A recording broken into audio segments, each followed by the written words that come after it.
আসসালামু আলাইকুম স্যার। ওয়ালাইকুম আসসালাম।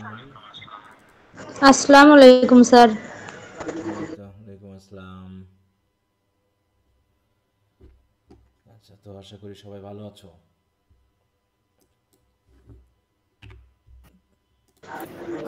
তো জি স্যার। ইডিপাস রেস্কের দেখো এর সাথে ব্রিফ, শর্ট এবং ব্রড, হ্যাঁ, এই ব্রডটাকেও অ্যাড করে দিয়ে একবারে 10 নভেম্বর পর্যন্ত সময়টা কিন্তু আমি বাড়িয়েছি। এই জন্য ব্রড কোশ্চেনগুলো একটু পড়ে নিবা, এরপর আমরা রাইডার্স টু দ্য সি এর পরোটা দিব। আর এদিকে আমরা পড়ছিলাম হচ্ছে টিনটার্ন অ্যাবি। টিনটার্ন অ্যাবিতে কোনো একটা জায়গায় নাকি প্রবলেম আছে, আমি এটা ঠিক করে দিব। তো সবাই আশা করি আমাকে শুনতে পাচ্ছ ঠিক মতো। তো টিনটার্ন অ্যাবি তো আমরা শেষ করেছি মনে হয় নাকি গত ক্লাসে?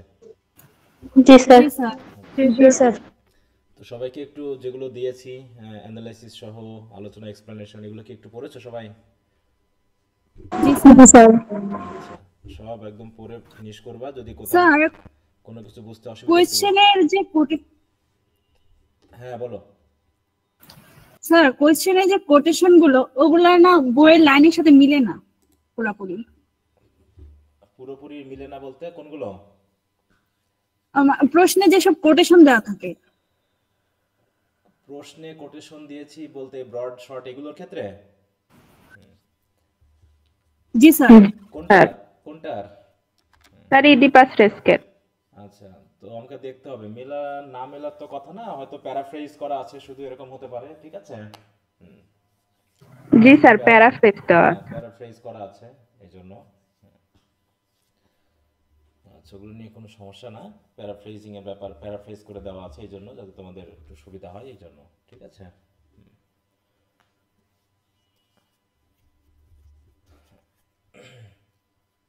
আচ্ছা। তো আমরা তাহলে আজকে ইমমর্টালিটি ওড ওটা পড়বো। হ্যাঁ,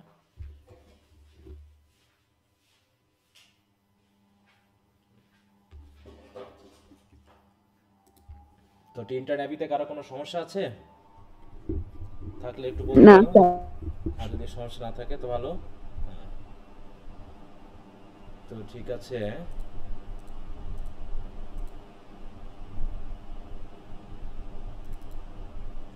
সরি,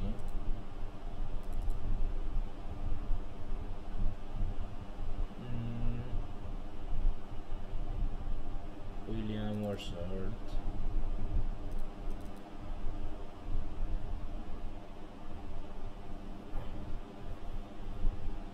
আচ্ছা, আজকে আমরা পড়বো হচ্ছে ইমমর্টালিটি ওড, আমাদের সেকেন্ড কবিতাটা।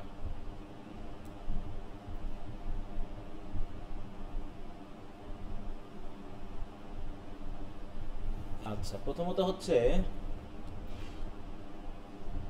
ওড মানে আমরা বুঝি ওড কি জিনিস বলতো? আমরা ফার্স্ট ইয়ারে কি পড়েছিলাম? এক ধরনের গীতি কবিতা, লিরিক পোয়েম। ওড, ওড বলতে আমরা আমরা কি ওড পেয়েছিলাম? দু একটা পেয়েছিলাম ফার্স্ট ইয়ারে। জি স্যার। জি স্যার। জন কিটসের ছিল। আমার west wind. Ode to the west wind, ode to autumn, তাই না? এগুলো আমরা মোটামুটি পেয়েছিলাম। তো ওড বলতে আমরা এক ধরনের লিরিক পয়েমকে বুঝি, কারণ লিরিক পয়েমের মধ্যে অনেকগুলো ভাগ আছে। তার ভিতরে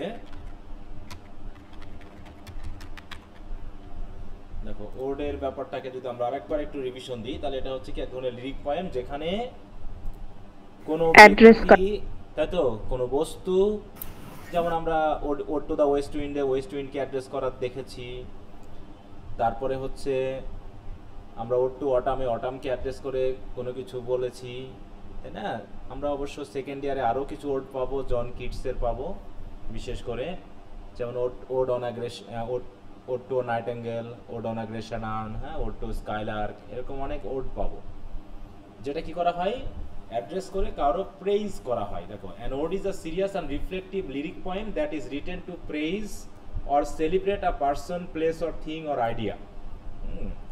তাহলে এখানে কি করা হচ্ছে? প্রেইজ করা হচ্ছে এবং তার মাধ্যম দিয়ে কোনো কিছু রিপ্রেজেন্ট করা হচ্ছে। এর সাবজেক্ট ম্যাটারগুলো কেমন হয়? Odds can be about almost anything, যে কোনো বিষয় নিয়ে ওড লেখা যেতে পারে, সেটা কোনো ব্যক্তি থেকে শুরু করে একদম পিস অফ আর্ট পর্যন্ত। যেমন ode to ode on a Grecian urn বলে আমরা একটা পড়বো আর কি জন কিটসের। এবং এর উদ্দেশ্যটা কি mainly, the primary purpose is to express strong feeling, দেখো হ্যাঁ, and often to praise or glorify the subject.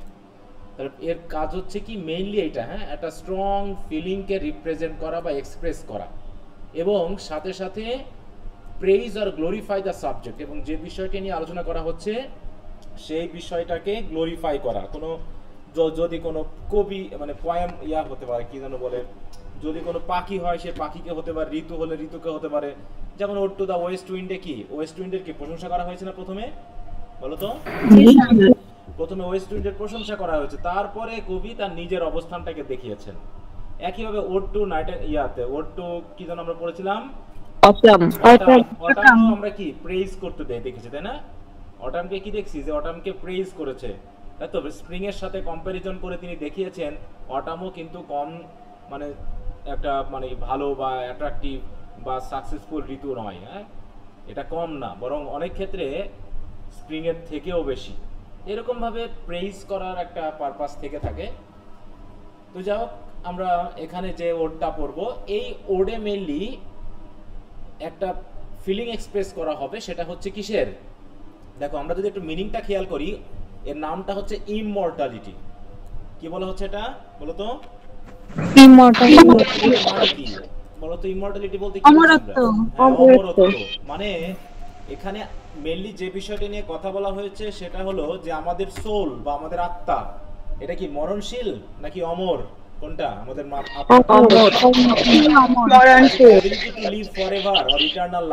এখানে আমাদের সোলকে নিয়ে কথা বলা হয়েছে, বিশেষ করে প্রশংসা করা হয়েছে চাইল্ডহুডকে নিয়ে, ঠিক আছে তো?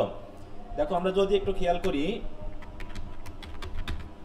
ইমমর্টালিটি ওড কবিতার থিমটাকে যদি আমরা একটু খেয়াল করি, তাহলে যেটা পাবো সেটা হচ্ছে কি চাইল্ডহুড এর প্রেইজ করা। দেখো, the main theme of Wordsworth ode intimations of immortality is the loss of childhood spiritual connection to the nature and the universe as one grows older. হ্যাঁ, যত বেশি সে বড় হয়ে ওঠে আস্তে আস্তে সে তার স্পিরিচুয়াল ব্যাপারটাকে হারিয়ে ফেলে। আসলে মেন কথা হলো এখানে চাইল্ডহুডের প্রেইজ করা হয়েছে এবং অ্যাডাল্টহুডকে দেখানো হয়েছে যে আমরা সেই আমাদের যে অরিজিনাল প্লেস বা হেভেন থেকে আমরা অনেক দূরে সরে যাই। যত বেশি আমরা অ্যাডাল্ট হয়ে উঠি তত আমরা হেভেন থেকে দূরে সরে যাই। আর তিনি মেইনলি চাইল্ডহুডকে অ্যাডাল্টহুডের থেকে আরো বেশি হায়ার লেভেলের বলে তিনি মানে কি তুলনা করেছেন। বুঝতে পেরেছো এটা? তাহলে দেখো, the poem explore how the innocence and celestial glory of childhood fades. হ্যাঁ, কিভাবে চাইল্ডহুডের গ্লোরিটা ফেড হয়ে যায়, living adulthood with a melancholy sense of loss, sense of loss. However, it concludes with the idea that the memory of this early connection can provide a spiritual master light and a source of joy throughout life. হ্যাঁ, তার মানে এই যে early connection মানে চাইল্ডহুডে নাকি এই মানুষের মধ্যে বা বাচ্চাদের ভিতরে স্পিরিচুয়াল একটা কানেকশন থাকে, ঠিক আছে তো? স্পিরিচুয়াল একটা মাস্টার লাইট হিসাবে কাজ করে। কারণ পৃথিবীতে কে খুব রিসেন্টলি এসেছে বলো তো? অ্যাডাল্ট অথবা যে শিশুর আজকে জন্ম হলো, কার কানেকশন মানে হেভেন থেকে সবচেয়ে বেশি কাছাকাছি? বলো, কানেকশনটা কাছাকাছি কার বেশি? চাইল্ডহুডের, তাই না? কারণ একটা ইনফ্যান্ট যে আজকে জন্মগ্রহণ করলো ধরে নেওয়া হয় সে স্বর্গ থেকে রিসেন্টলি পৃথিবীতে আসলো। আর আমরা এই যে আমার 30-40 মানে 40 প্রায় 40 বছর বয়স, তার মানে কি আমি স্বর্গ থেকে 40 বছর দূরে আছি, তার মানে আমি স্বর্গের কথা অনেকখানি ভুলেই গেছি। বুঝতে পারছো ব্যাপারটা? এরকম ঠিক অনেকটা তুমি যখন প্রথম শহরে যাও, তাই না? প্রথম মনে করো শহরে যাও কোনো পড়াশোনার উদ্দেশ্যে হোক বা থাকার জন্য, যখন তুমি যাও তখন গ্রামের কথা কি খুব মনে পড়ে না বলো তো? জি স্যার। তারপরে আস্তে আস্তে যখন তুমি শহরে থাকতে থাকো তখন গ্রামের কথা কি খুব বেশি মনে পড়ে? আর বলো স্যার, মনে পড়ে না। আস্তে আস্তে শহরের চাকচিক্যে, শহরের জাকজমতায় গ্রামের কথা ভুলে গিয়ে আমরা আবার শহরের হয়ে উঠি, তখন গ্রামে আসলে আর ভালো লাগে না, কখন ফিরে যাব শহরে, এরকম মনে হয় না? বলো। জি স্যার। তো এই কবিতাতেও তিনি ওইভাবেই দেখিয়েছেন যে হেভেনের সাথে আমাদের কানেকশনটা, আমরা যত অ্যাডাল্ট হয়ে উঠি তত আমরা ওই যে চাইল্ডহুডের যে ইনোসেন্স বা যেটা সেলিশিয়াল বা ডিভাইন যে গ্লোরি, সেটা আস্তে আস্তে ফেড হয়ে যায়। কারণ কি, তখন adult with a melancholic sense, যত আমরা অ্যাডাল্ট হয়ে উঠি তত আমাদের ভিতরে একটা মেলানকলিক সেন্স তৈরি হয়। বুঝতে পেরেছো? দেখ এখানে যেমন আমরা ইনোসেন্সের ব্যাপারটা পড়লাম উইলিয়াম ব্লেকের, এখানেও উইলিয়াম ওয়ার্ডসওয়ার্থে আমরা সেরকম একটা সেন্স মেনলি ইমমর্টালিটি ওডে পাবো। এটা একটা লং পয়েম। দেখো এই কবিতার একটা মানে ইমমর্টালিটি ওড, এটা হচ্ছে শর্ট ফর্ম, নামের শর্ট ফর্ম। এটা লং ফর্মটা হচ্ছে এইটা, একটু মুখস্থ করে রাখবা সবাই, ঠিক আছে তো? দেখো ode intimations of immortality from recollection of early childhood. হ্যাঁ, আর্লি চাইল্ডহুডে আমাদের যে রিকালেকশন থাকে, রিকালেকশন মানে বুঝো তো? রিকালেকশন মানে কি? স্মৃতিচারণ করা, বুঝি আমরা স্মৃতিচারণ করা। রিকালেক্ট করা মানে কি? পুনরায় জিনিসগুলোকে স্মরণ করা। দেখো রিকালেক্ট মিনিং, লিটারেচার দরকার নেই। দেখো রিকালেক্ট মানে কি? রিমেম্বার করা। হ্যাঁ, the action or faculty of remembering or recollecting something. হ্যাঁ, কোনো কিছু দেখো memory or a thing recollected, এটাকে বোঝায়। আরটা হচ্ছে ইন্টিমেশন। ইন্টিমেশন মিনিংটা কি? সংকেত বা আভাস। হ্যাঁ, আভাস, ইন্টিমেশন, তাই তো? দেখো an indication or an hint মানে কি? আমরা চাইল্ডহুডেই আমাদের যে ইমমর্টালিটি রয়েছে সেটার একটা ইঙ্গিত আমরা পাই। তাহলে ইন্টিমেশনস অফ ইমমর্টালিটি, তাহলে ইমমর্টালিটির একটা আভাস আমরা পাচ্ছি। কোথা থেকে পাচ্ছি? আর্লি চাইল্ডহুডের যে রিকালেকশন সেটা থেকে। মানে ছোট বাচ্চারা তাই তো পৃথিবীতে আসার পর যে ধরনের আচার আচরণ করে, তারা নেচারের সাথে যে ধরনের একটা কানেকশন গঠন করে, নেচারের এলিমেন্টকে যেভাবে তারা দেখে, বা পৃথিবীর প্রতি তাদের যে অ্যাটিটিউড, এই অ্যাটিটিউডগুলো দেখেই আমরা বুঝতে পারি যে আমাদের এই সোলটা হচ্ছে ইমমর্টাল। কি কথা বুঝতে পেরেছো? এখানে কবিতার টাইটেলটা কি বলতে যাচ্ছে? মানে আর্লি চাইল্ডহুডের যে রিকালেকশন, সেই রিকালেকশন থেকেই আমরা কিছুটা আভাস পাই যে আমাদের সোলটা হচ্ছে কি ইমমর্টাল। তাই বলছি intimations of immortality from recollection of early childhood. এই লম্বা টাইটেল, এর টাইটেলটাকে শর্ট ফর্মে আমরা বলতেছি ইমমর্টালিটি ওড, অথবা বলো ওড, দেখো ওড টু ইমমর্টালিটি। হ্যাঁ, ওড টু ইমমর্টালিটি, ঠিক আছে তো? তো এইভাবে বিভিন্ন নামে আমরা চিনি, কিন্তু এটা হচ্ছে তার অরিজিনাল নামটা। আমরা একটু খেয়াল রাখবো, অনেক সময় পরীক্ষা আসতে পারে যে হোয়াট ইজ দ্য ফুল, মানে what is the other title of the poem immortality ode, এরকমটা আসতে পারে, এই জন্য একটু খেয়াল রাখবা। ওকে, তা কবিতাটা আমরা পড়া শুরু করে দিই, তাহলে মোটামুটি আমরা আইডিয়া পাবো। আর তোমরা এগুলো তো পড়ে ফেলবা, ধীরে সুস্থে এগুলো পড়ে নিবা সব। দেখো এই যে immortality ode, ode intimations of immortality from recollections of early childhood. এখানে এই কবিতাটার প্রধান যে থিমেটিক আইডিয়াটা, যেটা আমরা এই জায়গাতেও মনে হয় একটু পেয়েছিলাম, এই যে দেখো এখানে বলছে না, দেখো the child is the father of the man, child is the father of the man, ঠিক আছে তো? এই টাইটেলের কথা যদি আমরা একটু খেয়াল করি, তাহলে কি বলতে যাচ্ছে? মানে ম্যানরা কি চাইল্ডের ফাদার, নাকি চাইল্ডই হচ্ছে ম্যানের ফাদার? কে? চাইল্ডরা ম্যানের ফাদার। হ্যাঁ, মানে একটা শিশু বড় হয়ে একটা বড় মানুষ হয়। তার মানে এখানকার মূল যে ব্যাপারটা, মূল যে আইডিয়াটা, সেটা চাইল্ডহুডেই থাকে, ঠিক আছে? তাই বলছে the child is the father of the man. এই ইয়াটা কোটেশনটা একটু খেয়াল রাখবা, কারণ অনেক সময় এটা বিভিন্ন চাকরি পরীক্ষাতে আসে যে এটা কার কথা, এটা কোন রাইটারের লেখা বলো? দ্য চাইল্ড ইজ ওয়ার্ডসওয়ার্থের লেখা, ঠিক আছে তো? এবং এটা mainly my heart lifts up এই কবিতা থেকে নেওয়া। মাই হার্ট লিফটস আপ, হ্যাঁ, এই কবিতা থেকে নেওয়া। The child is father of the man. এটা অনেক সময় কারেকশনেও আসে, বিভিন্ন কারেকশনে আসে পরীক্ষা, ঠিক আছে তো? ফাদারের আগে কি দি আছে নাকি নাই, এটা নিয়েই মেইনলি। ফাদারের আগে কি দি আছে বলো? না, ফাদারের আগে কিন্তু দি নাই। এইটা নিয়েই অনেক সময় বিভিন্ন পরীক্ষাতে আসে যে কারেক্ট সেন্টেন্স কোনটা, বা আর্টিকেলের ব্যবহার নিয়ে কথা বলা হয়। ওকে, তো যেটা আমরা পাচ্ছি এখানে কি, যে একটা শিশু প্রথম যখন পৃথিবীতে আসে, সে যেহেতু রিসেন্টলি হেভেন থেকে এসেছে, তাই তার দৃষ্টিভঙ্গির মধ্যে একটা হেভেনলি ইয়া থাকে আর কি, মানে কি বলবো, একটা ইন্টিমেশনস থাকে, একটা টান থাকে, বুঝতে পেরেছো? একটা ভাব থাকে।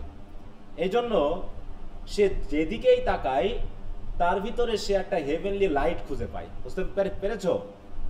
মানে মনে হয় যেন, মানে একটা জিনিস খেয়াল করো, একটা শিশু কি একটা বাঘ বা কুকুর দেখে ভয় পায়? বলো তো। না স্যার। ভয় পায় না। কারণটা কি? কারণ সে খুবই ইনোসেন্ট এবং সে কখনো খারাপ কিছু দেখেনি জন্মের আগে। তার মানে সে যখন হেভেনে ছিল তখন হেভেনে হয়তো এই জিনিসগুলো আছে, কিন্তু এরা হিংস্র না, সবকিছু একসাথে বসবাস করেছে। অতএব সে কখনোই কোনো কিছু থেকে খারাপ কিছু ইঙ্গিত থাকতে পারে, ইভিল কিছু ঘটতে পারে, সেটা সে জানে না। তার মানে ইভিল শুধুমাত্র পৃথিবীতেই ঘটে, ঠিক আছে তো? স্বর্গে ইভিলের কোনো চান্স নেই। এবং সেখানে একটা হেভেনলি লাইট বিরাজ করে, যে লাইটটা সে এসে এই নেচারের মধ্যেও যেন খুঁজে পায়। এবং আস্তে আস্তে যখন সে বড় হতে থাকে তখন সে লাইটটা আস্তে আস্তে ফেড হয়ে যায়, তখন সবকিছু কেমন জানি স্বাভাবিক মনে হয়। হ্যাঁ, তো এইটা কবি বলবেন।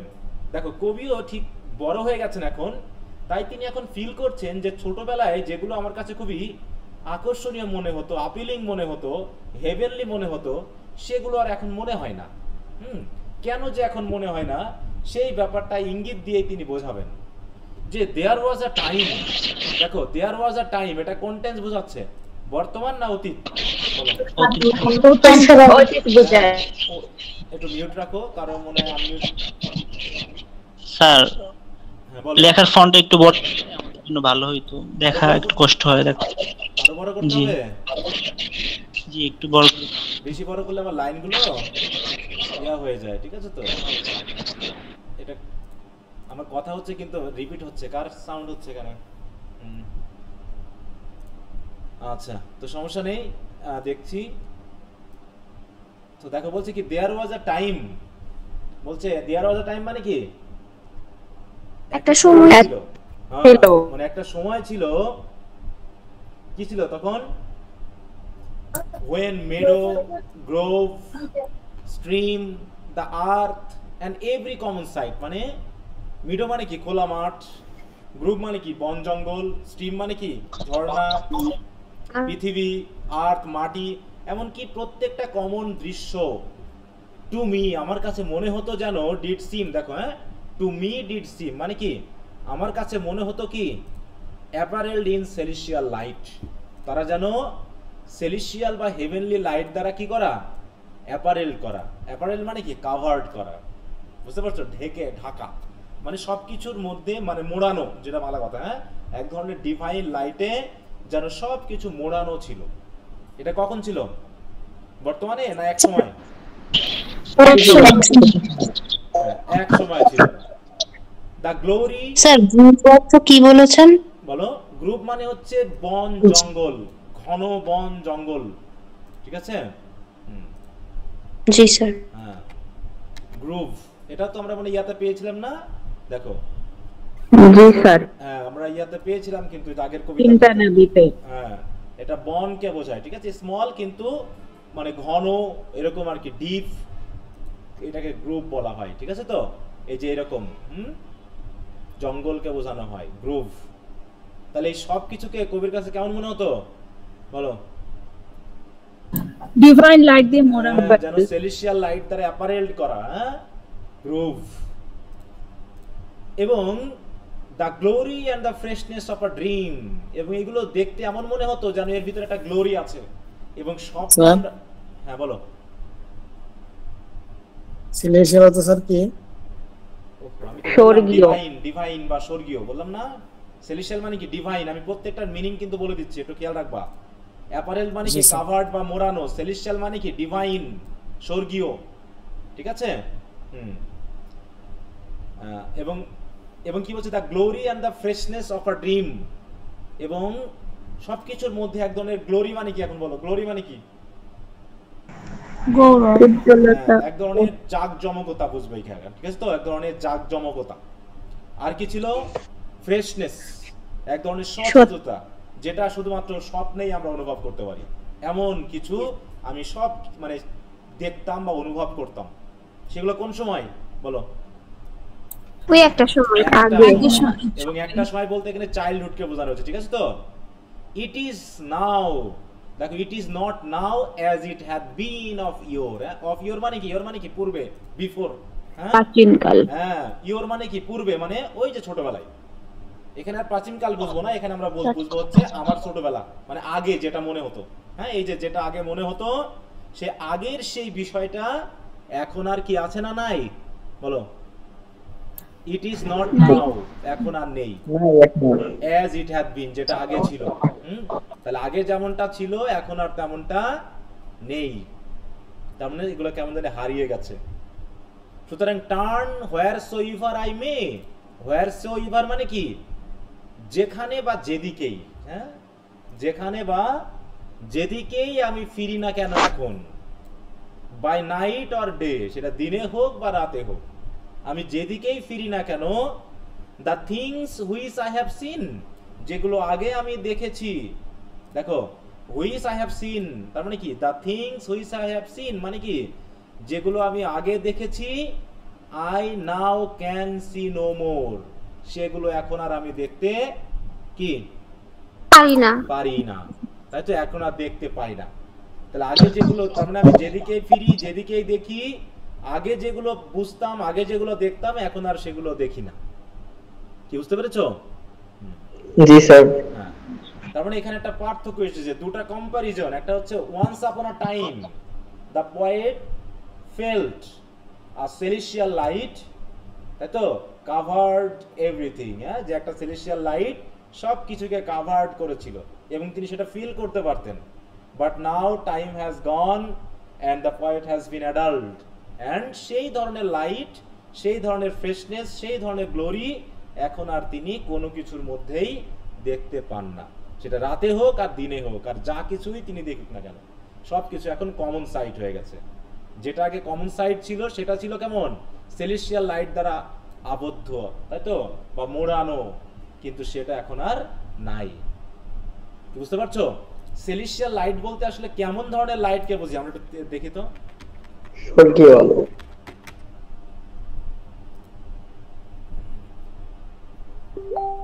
হ্যাঁ, দেখো এই যে হেভেন, হ্যাঁ, belonging or relating to heaven, the supreme. এখন এই লাইটটা কেমন? এই যে হেভেনলি বা স্বর্গীয়, যেটা এক ধরনের, এই যে এই ধরনের লাইটকে বোঝায়, হ্যাঁ, বা সেলেস্টিয়াল লাইট, এই যে এরকম, হ্যাঁ, হেভেনলি লাইট, এক ধরনের আভা, হ্যাঁ, এরকম এরকম একটা আভা যেন সবকিছুর মধ্যে তিনি দেখতে পাইতেন, কিন্তু এখন আর সেই লাইটটা দেখতে পান না। ঠিক আছে তো? ওকে, কারো কোনো সমস্যা আছে এইটুকুতে বুঝতে? না স্যার। স্যার ওয়্যারস ওভার মানে কি? ওয়্যারস ওভার মানে যেদিকেই, বুঝতে পেরেছো? কি বুঝতে পেরেছো? জি স্যার। হ্যাঁ, যেদিকেই। এভার যোগ করলে, যেমন এখানে হোয়ার মানে যেখানে, কিন্তু হোয়ার সো এভার দিয়ে কি কি বোঝানো হচ্ছে না কেন? যেখানেই হোক। প্রত্যয়। যেহেতু টার্নিং একটা ব্যাপার এসেছে, এই জন্য বলা হচ্ছে যেদিকেই। হ্যাঁ, তাহলে turn where so ever I may মানে কি? আমি যেদিকেই কি করি, ফিরি না কেন, বা দেখি না কেন, বা তাকাই না কেন। কি কথা বুঝতে পেরেছো? জি স্যার। আর যদি কারো কোনো প্রবলেম থাকে বলতে পারো। না স্যার। আচ্ছা, তোমরা ক্লাসে না করে এখন বইয়ের দাম জিজ্ঞেস করছো কেন? হ্যাঁ,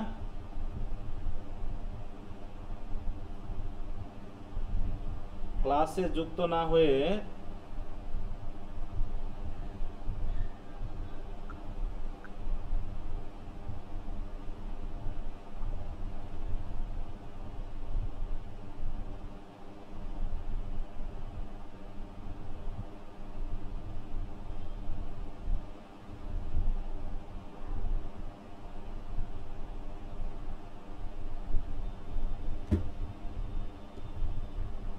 এবার কি বলা হচ্ছে দেখো, দ্য রেইনবো কামস অ্যান্ড গোজ।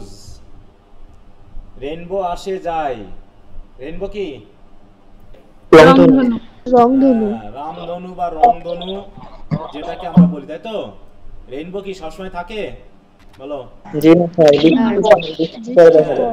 এই যে বৃষ্টির rainbow, পর হুম, এখন কি খুব একটা দেখা যায়? আগে খুব দেখা যেত, দেখা যায় না স্যার এখন এখন আর বেশি। খুব একটা দেখা যায় না, বুঝতে পেরেছো? আগে খুব দেখা যেত, কিন্তু এখন খুব একটা দেখা যায় না। তাই বলছে রেইনবো কামস অ্যান্ড গোজ, রংধনু উঠে নিভে, এরকম আর কি, আসে যায়। And lovely is the rose, অন্যদিকে রোজ কি লাভলি।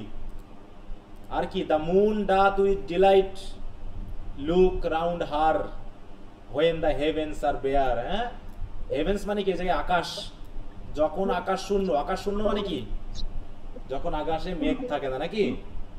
আকাশে যখন মেঘ থাকে না, তখন চাঁদ কি করে, তার ডিলাইট বা আলো নিয়ে, এখানে ডিলাইট মানে বুঝবো হচ্ছে আলো, তার লাইট নিয়ে কি করে, চারিদিকে তাকায়। আসলে কি মুন কি তাকায় নাকি তার আলো ছড়িয়ে পড়ে, এটা বোঝানো হচ্ছে? বলো। যে যখন মেঘ মানে মেঘ মুক্ত আকাশ থাকে, তখন চাঁদের আলো চারিদিকে ছড়িয়ে পড়ে।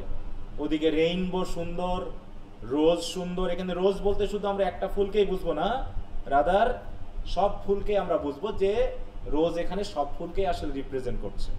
তার মানে প্রকৃতি সুন্দর, এটাই বোঝানো হয়েছে। হ্যাঁ, রেইনবো সুন্দর, রোজ সুন্দর, রাতে যখন মেঘমুক্ত আকাশে চাঁদের আলো চারিদিকে ছড়িয়ে পড়ে, সেটা সুন্দর। আরো কি কি সুন্দর, waters on a starry night, এবং তারাখচিত রাতে নদী, সাগর, সমুদ্র, পুকুর এর উপরে যখন ওই তারাখচিত আকাশের ছায়া পড়ে, তখনও কি সেটাও সুন্দর। অতএব সবকিছু আর কি, আর বিউটিফুল অ্যান্ড ফেয়ার। ঠিক আছে তো? তাহলে waters on a starry night are beautiful and fair. বলো। এখানে হার বলতে কাকে বুঝাইছে? দেখো তো কাকে বোঝাচ্ছে, কাকে বোঝাতে পারে? তোমাকে বললাম, কাকে বোঝাতে পারে বলো। আর কেউ বলবা, কে কাকে বোঝাতে পারে এটা? চাঁদ মনে হচ্ছে মুন। চাঁদকে স্যার। হ্যাঁ, চাঁদকে পার্সনিফাই করা হয়েছে, তাই না? দ্য মুন ডাথ, দেখো, doth with delight look round her, মানে মুন তার চারিপাশে তাকায়, মুন তার চারিপাশে তাকায়। তাহলে কার চারিপাশে বোঝাচ্ছে? চাঁদের আলো আকাশের। তার চারিপাশে, মানে ওই চাঁদের চারিপাশে ছড়িয়ে পড়ে। তুমি যেমন তোমার চারিপাশে তাকাও না, তাকাও তো নাকি? তুমি কি অন্যের চারিপাশে তাকাও নাকি তুমি তোমার চারিপাশে তাকাও যখন তুমি কোনো কিছু দেখো? আমার চারপাশে। হ্যাঁ, তুমি তখন আমার চারিপাশে তাকাও, এরকম বোঝানো হচ্ছে। আর এখানে আসলে কবিরা তো সরাসরি বলেন না, এই জন্য একটু ঘুরিয়ে বলেন আর কি। তা মুন তার ডিলাইট নিয়ে চারিপাশে তাকানো, মানে চাঁদ তার কি আলো চারিদিকে ছড়িয়ে দেয়, এটাকে বোঝানো হয়েছে। তাহলে আলো ছড়ানো মানে চারিদিকে তাকানো বোঝানো হচ্ছে। ঠিক আছে তো? এবং যেহেতু চাঁদ, স্যার এখানে ডাক বলতে ডাস বোঝায়? হ্যাঁ, ডাজ, ডাক মানে ডাজ।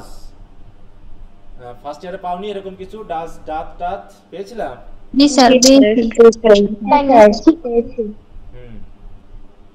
আচ্ছা, তার বলছে the Sunshine is a glorious birth, the Sunshine is a glorious birth মানে কি? আমরা ইয়া পড়েছিলাম, ফার্নহিল পড়েছিলাম, ফার্নহিল। ওখানে কি বলা হয়েছিল যে প্রতিটা সকাল মানে কি, সেই অ্যাডাম এবং ইভের মতো প্রতিদিন নতুন একটা দিন দেখা। এখানেও কবির মতে প্রত্যেকটা সানশাইন শুরু হওয়া মানেই আমাদের জন্য একটা গৌরবময় উপস্থিতি, পৃথিবীতে একটা জন্ম, একটা নতুন সৃষ্টি। ঠিক আছে তো?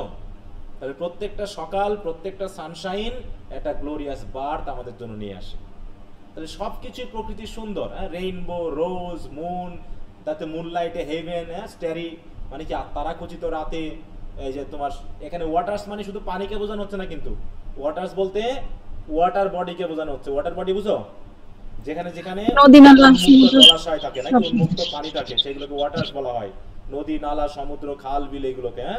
এগুলোর উপরে যখন চাঁদের আলো পড়ে বা তারাখচিত রাতের যে প্রতিফলন ঘটে, প্রতিবিম্ব পড়ে, তখন কেমন হয়? ওগুলোও সুন্দর লাগে। কিন্তু তারপরও দেখো, সবকিছু সুন্দর লাগলেও yet I know where ever I go, মানে কি? হোয়ার এভার মানে কি? এখানে যেখানে বলছে এটা আমি জানি যে যেখানে আমি যাই না কেন, আমি জানি that there hath passed away a glory from the earth. হ্যাঁ, এই পৃথিবী থেকে একটা গ্লোরি জানো কি হয়ে গেছে, পাস্ট অ্যাওয়ে হয়ে গেছে, হারিয়ে গেছে, শেষ হয়ে গেছে। ঠিক আছে তো? তাহলে সবকিছু সুন্দর এখনো আছে, এখনো দেখি, কিন্তু একটা গ্লোরি ছিল যেটা সৌন্দর্যের উপরে আরো বেশি এক্সিলেন্স বা চমৎকার কোনো কিছুকে মানে রিপ্রেজেন্ট করত, কিন্তু সেই জিনিসটা আমি এখন আর দেখতে পাই না। সেটা যেন পাস্ট অ্যাওয়ে হয়ে গেছে। কোথায় জানো? হারিয়ে গেছে। ঠিক আছে? কখন হারিয়ে গেছে? ছোটবেলায় নাকি এখন হারিয়ে বড় হওয়ার পর? এখন হারিয়ে গেছে। তিনি যখন বড় হয়ে গেছেন তখন তিনি এগুলোকে হারিয়ে ফেলেছেন। বুঝতে পেরেছো? জি স্যার। দেখো কোনো কিছু বুঝতে অসুবিধা আছে এই জায়গাটুকুতে? না স্যার। না স্যার।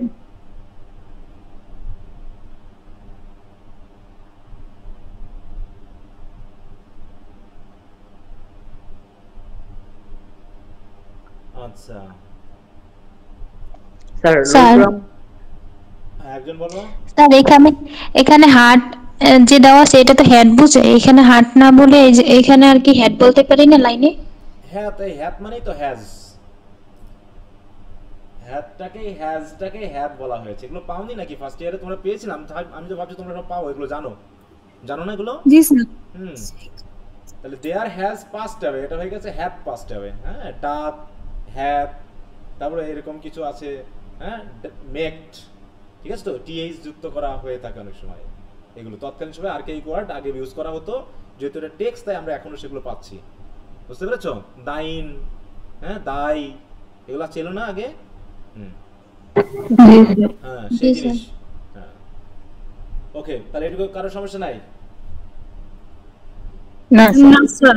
Very good. তাই বুঝে দেখো, yet despite all these natural wonders I know that something has gone, a special glory, a divine radiance has passed away from the world. ওই যে সেই celestial light যেটা তিনি একসময় দেখতে পাইতেন, সেইটা জানো না? হ্যাঁ, এই যে এটা, এই অ্যাপারেল ইন সেলেস্টিয়াল লাইট, সেই লাইটটা মানে সবকিছু আগের মতোই আছে, শুধু তার উপরে যে একটা লাইটই আভা ছিল, হ্যাঁ, লাইটলি একটা অ্যাপিয়ারেন্স ছিল, সেইটা হারিয়ে গেছে। যেমন আমাদের বয়স বাড়ার সাথে সাথে কি আমাদের ভিতরে একটা এরকম আসে না, আমরা বুড়িয়ে যাই যখন, তখন কি আমাদের ভিতরে একটা লাইট বার হয় না? আমাদের শরীরের থেকেও এক ধরনের আভা বার হয় যখন আমরা ইয়ং থাকি। সেই ইউথের সেই আভাটা, লাইটটা, হিউটা, সেটা কি আস্তে আস্তে বয়স বাড়ার সাথে সাথে কি থাকে না শেষ হয়ে যায়? বলো। ফেড হয়ে যায়।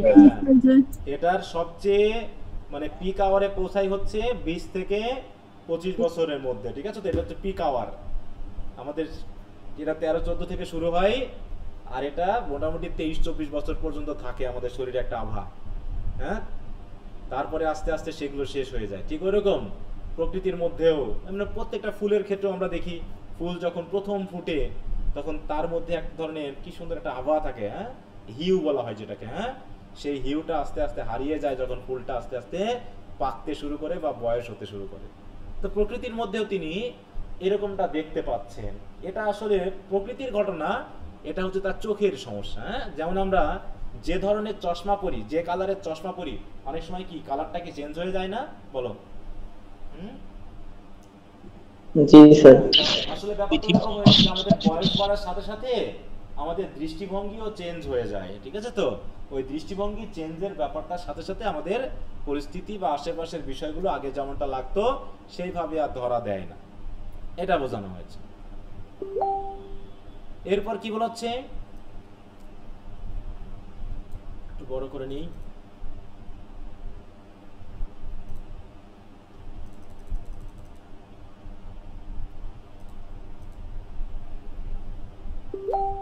দেখো, তাই বলছে নাও।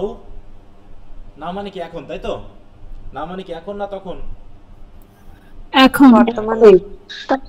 নাও while the birds are sing a joyous song, অতএব এ কারণে যখন কোনো পাখি, বর্তমানে কি, যখন কোনো পাখি কেমন গান করে? আনন্দের গান করে, joyous song যখন সে সিং করে। and while the young lambs bound, এবং যখন ছোট ভেড়ার বাচ্চারা কি করে? বাউন্ড মানে কি? লাফায় বা নাচে। as to the tabor's sound, tabor's মানে বুঝো তো? ডুগডুগি বুঝো? জি স্যার। ওই যে দেখবা বাদামালারা বা হচ্ছে হকারের এক ধরনের ডুগডুগি বাজায়, ঠিক আছে, এই যে এরকম। হ্যাঁ, তো ওই রাখালের ছোট বাচ্চা, রাখাল হয়তো দেখা যায় ছোট একটা বাচ্চা শেফার্ড, এই যে এইগুলো হচ্ছে ডুগডুগি, বুঝতে পারছো, ডুগডুগ করে বাজায়। হ্যাঁ, তা মনে করো আমি একটু শেফার্ড যদি বলি, যদি ইমেজ পাই দেখি তো, শেফার্ডস ট্যাবর্ড। হ্যাঁ, আচ্ছা, এখানে যা ওরকম ইমেজ হয়তো ইন্টারনেটে নাই তাই আসলো না। তা ওরকম মনে করো কোনো একটা ছোট রাখালের মানে রাখাল, সে কিন্তু ছোট, তার হাতে এরকম একটা ডুগডুগি হয়তো বা আছে। তা সে যখন ওটা বাজাচ্ছে তখন সেই ট্যাবর্সের সাউন্ডে সেই ইয়ং ল্যামেরাও করে কি, ওগুলো বাউন্ড মানে কি লাফায়, মানে নাচে। হ্যাঁ, তাই কবি বলছে কি, যখন পাখিরা গান করে, যখন ট্যাবর বা ডুগডুগির শব্দে হ্যাঁ ভেড়ার বাচ্চাগুলো নাচানাচি করে, তখন কেমন মনে হয়? সবাই আনন্দিত, শুধুমাত্র তুমি অ্যালোন, শুধু আমার কাছেই যেন দেয়ার came a thought of grief. সবাই আনন্দ করছে, অথচ শুধু আমার মধ্যে কি আছে, একটা দুঃখের চিন্তা ভাবনা, দুঃখের চিন্তা আমার ভিতরে যেন আসে।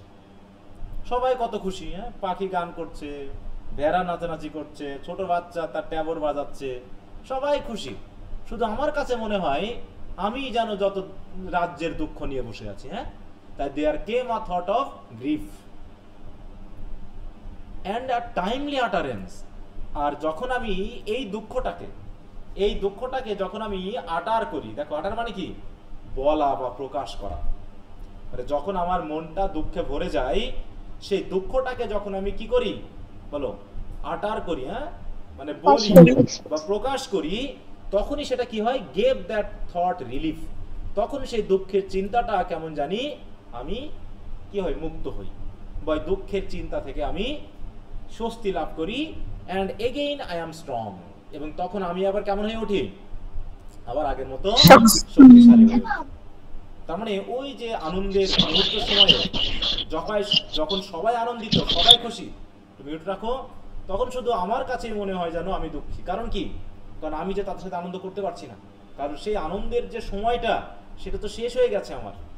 আমার চারিদিকের পৃথিবীর জরা জীর্ণতা, টেনশন, পারিবারিক সম্পর্কের সাথে মানে টানাপোড়ন, অফিসিয়াল টানাপোড়ন, সব কিছু মিলে আমার মন সবসময় দুঃখে ভরে থাকে। আর যখন এই প্রকৃতির মাঝে এসে আমি আমার দুঃখগুলোকে একটু প্রকাশ করি, তখনই আমি ওই দুঃখপূর্ণ থট থেকে মুক্তি পাই, এবং আমি পুনরায় আবার কেমন হয়ে উঠি বলো, আবার স্ট্রং হয়ে উঠি, আবার শক্তিশালী হয়ে উঠি। কি কথা বুঝতে পেরেছো? স্যার স্ক্রিন দেখা যাচ্ছে, বাকিরা দেখতে পাচ্ছ স্ক্রিন? জি স্যার। তাহলে মানে তোমার সমস্যা, আচ্ছা, কার মাইক্রোফোনে একটু প্রবলেম আছে, বুঝতে পেরেছো? মিউট রাখলে এক ধরনের অন্যরকম সাউন্ড হচ্ছে, কার সমস্যা? যার সমস্যা তো একটু মিউট রাখবা, ঠিক আছে? আচ্ছা, ওকে, তাহলে এ পর্যন্ত কি আমরা বুঝতে পেরেছি তো নাকি? জি স্যার।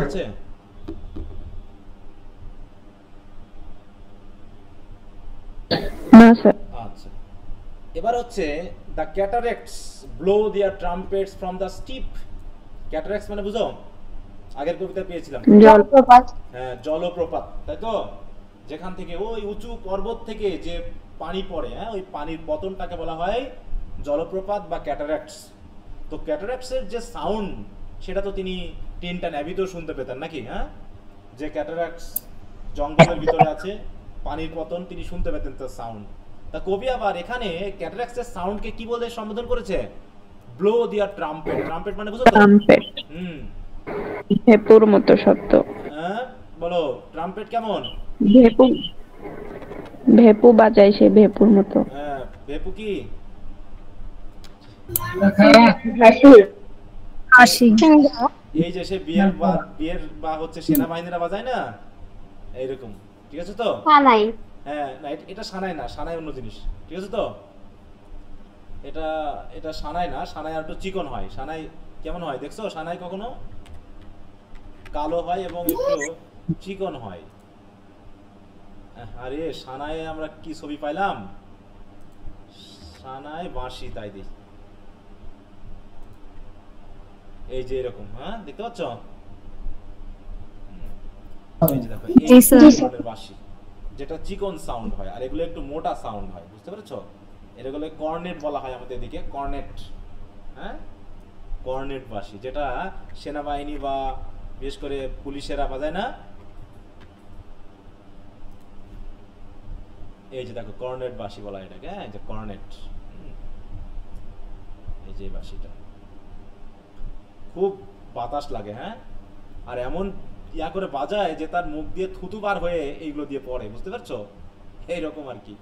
তো যাই হোক, তো এই ক্যাটারাক্টসের সাউন্ডকে কবি কিসের সাথে তুলনা করলেন? ওই কর্নেটের সাথে, ট্রাম্পেটের সাথে। যেন ক্যাটারাক্ট গুলো কি করছে, যেন ট্রাম্পেট বাজাচ্ছে। কোথা থেকে? From the steep. স্টিপ মানে কি? ওই চূড়া। তাহলে যে পর্বতের চূড়া থেকে কি পড়ছে? পানি পড়ছে। সে পানি পতনের সাউন্ডকে কবি বলছেন কি?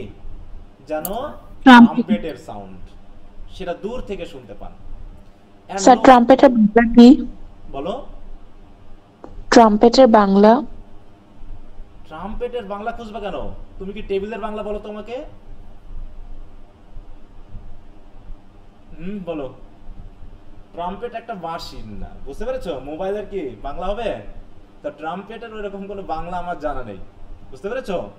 এটা একটা বাঁশির নাম, বুঝতে পেরেছো? জি স্যার। আচ্ছা, তাই বলছি দেখো, সবকিছুর বাংলা টাংলা খুঁজতে যেও না এত। হ্যাঁ, স্টিপ তো স্টিপই ধরো, ট্রাম্পেট ট্রাম্পই ধরো। যত বাংলা খুঁজবা তত ইংরেজি কম বুঝবা, কম মনে থাকবে। অতএব ইংরেজিকে ইংরেজির মতো করেই মিলিয়ে নিয়ে ইংরেজি বলবা পরের থেকে। ক্যাটারাক্টকে ক্যাটারাক্টই বলো, আর জলপ্রপাত বলার দরকার নেই, ঠিক আছে? হ্যাঁ, আচ্ছা, তাই বলছে the cataract blow their trumpet from the steep and no more shall grief of mine the season wrong। তার মানে কি? যখন আমি আমার দুঃখগুলোকে প্রকাশ করি, তাই তো, তখন আমার দুঃখ বা আমার গ্রিফ কি প্রকৃতিকে কোনো রং করতে পারে, ক্ষতি করতে পারে, রং করতে পারে? বলো। রং মানে কেন? ক্ষতি করা। মানে no more shall grief of mind. Grief of mind মানে কি? আমার কোনো দুঃখ কষ্ট কি প্রকৃতি বা সিজনের ক্ষতি করতে পারে না, ঠিক আছে? তো আমার দুঃখ দিয়ে কারো যায় আসে না। বাংলা কথা কি? যে সবাই যেখানে খুশি সেখানে জলপ্রপাত, হ্যাঁ, ট্রাম্পেট বাজাচ্ছে, পাখি গান করছে, হ্যাঁ, তারপর হচ্ছে ল্যামেরা। আনন্দের মাঝে আমার দুঃখ প্রকৃতির কিছু যায় আসে না। আমার এই সবাই খুশিতে আছে, সবাই সুখে আছে, আর আমি একা একই মনে মনে দুঃখ করি, আর যাই করি না কেন তাতে প্রকৃতির কিছু যায় আসে না। প্রকৃতির কোনো ক্ষতি কোনো কিছুই করতে পারে না আমার দুঃখ, ঠিক আছে? তো এই জন্য আমার দুঃখ করে একা দুঃখ করে লাভ কি? বসে বসে দুঃখ করে কোনো লাভ আছে? বলো। এই জন্য আমিও তাদের সাথে তাল মিলিয়ে মাঝে মাঝে নাচতে শুরু করে দিই, নাকি? হ্যাঁ, তারপর the cataracts blow their trumpet from the steep and no more shall grief of mine the season wrong। এবং সাথে সাথে কি বলছে? I hear the echoes through the mountain throng। throng মানে বুঝো? মাউন্টেন মানে কি? থ্রং মানে হচ্ছে মাউন্টেনের যে ইয়ে আছে না, মানে এই যে এরকম যে উপত্যকা সহ বিভিন্ন যে ধাপ বা স্তর আছে না, এই স্তরে স্তরে কি হয়? কোনো সাউন্ড হলে কি হয়? প্রতিধ্বনিত হয় না? ওটা ইকো করে না? এই যেগুলোকে বলা হচ্ছে কি থ্রং। তো এখানে যদি তুমি হঠাৎ করে একটা ডাক দাও বা একটা চিৎকার করো, দেখবা যে এই পুরো পর্বতে কি হচ্ছে? কয়েকবার এটা প্রতিধ্বনিত হচ্ছে। তা এই পর্বতের মাঝে যদি এখন এখানে একটা জলপ্রপাত থাকে, আর সেখান থেকে যদি ক্যাটারাক্টের পানি যদি এখন পতিত হয়, তা নিশ্চয় তার সাউন্ডটা ওই পুরো পর্বতের চারিপাশে কেমন হয়? ইকো করে, নাকি? হয়। তাই সেই ইকো আমি শুনতে পাই। তাই বলে দেখো, I hear the echoes through the mountains throng, the wind comes to me from the fields of sleep। হ্যাঁ, আর এখানে যে আমি বসে আছি বা এখান থেকে যে আমি দেখছি প্রকৃতিতে বসে, উইন্ড কোথা থেকে যেন আমার কাছে চলে আসে। তাই বুঝতে the winds come to me from the fields of sleep. Fields of sleep কেন বলা হচ্ছে?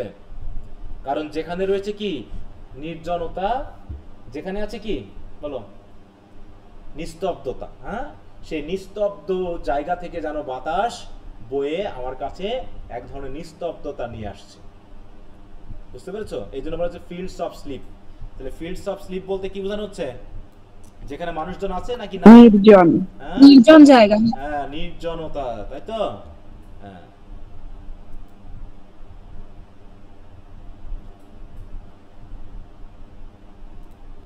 আচ্ছা, এখানে তো আবার নভেলের নাম হয়ে গেল ইন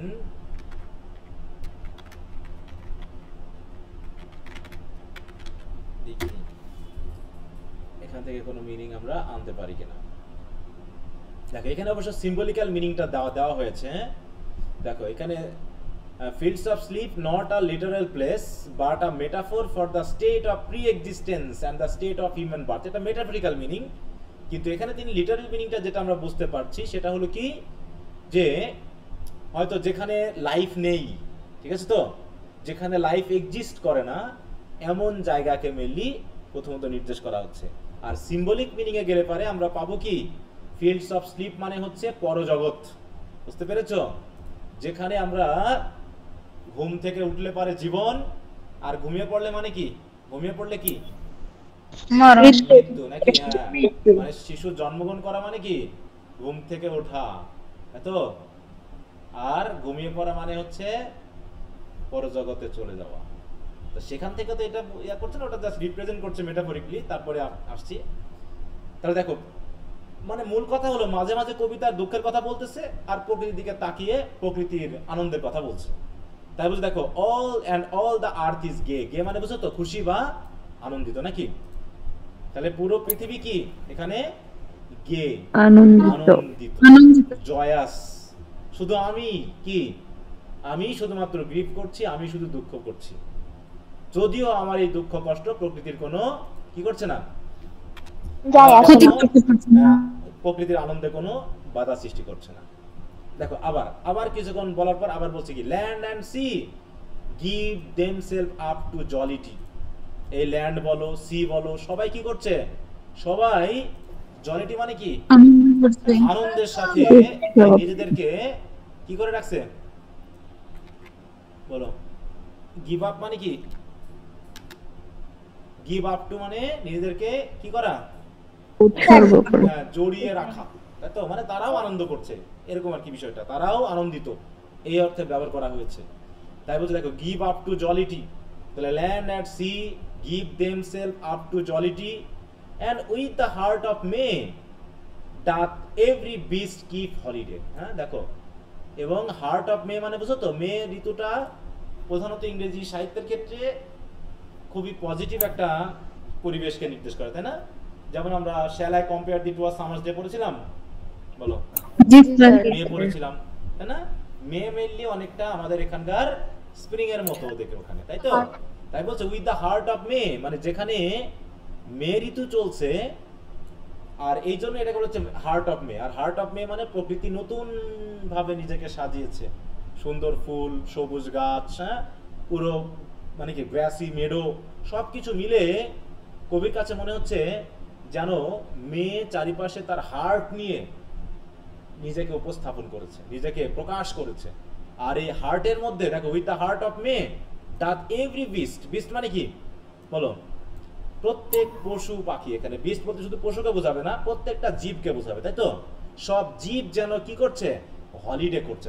হলিডে করা মানে কি আনন্দ করছে, আনন্দ করা। এখানে ছুটি মনে করো না, বলবা যে এখানে কি সবাই জানো আমরা হলিডেতে করি কি, ছুটিতে আমরা করি কি আনন্দ করি না, কারণ আমাদের কোনো কাজ থাকে না, সবাই আমরা উন্মুক্ত ভাবে ঘুরে ঘুরে আনন্দ করি। তাই এখানেও কবি বলতে চেয়েছেন যে প্রকৃতির প্রত্যেকটা এলিমেন্ট, সেটা পশু পাখি থেকে শুরু করে ঘাস পাতা যা আছে, রেইনবো থেকে শুরু করে পাহাড় পর্বত নদী নালা খাল বিল, সবাই যার যার মতো করে আনন্দ করছে, ঠিক আছে? তো সবাই আনন্দিত, শুধু দুঃখিত কে বলো?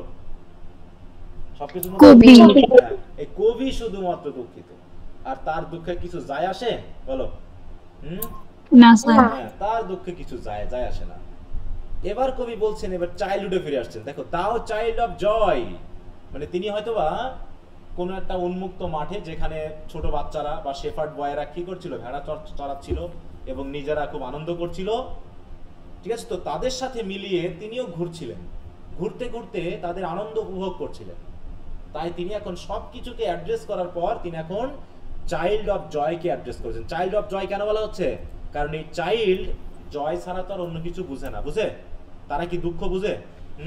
দুঃখ কারে কয় বলো? না স্যার। একটা চাইল্ড কিন্তু দুঃখ কারে কয় সেটা বুঝে না। হ্যাঁ, সে তো কাঁদে, কিন্তু অরিজিনাল দুঃখ বলতে যেটা বোঝায় সেটা সে তখনও বোঝে না।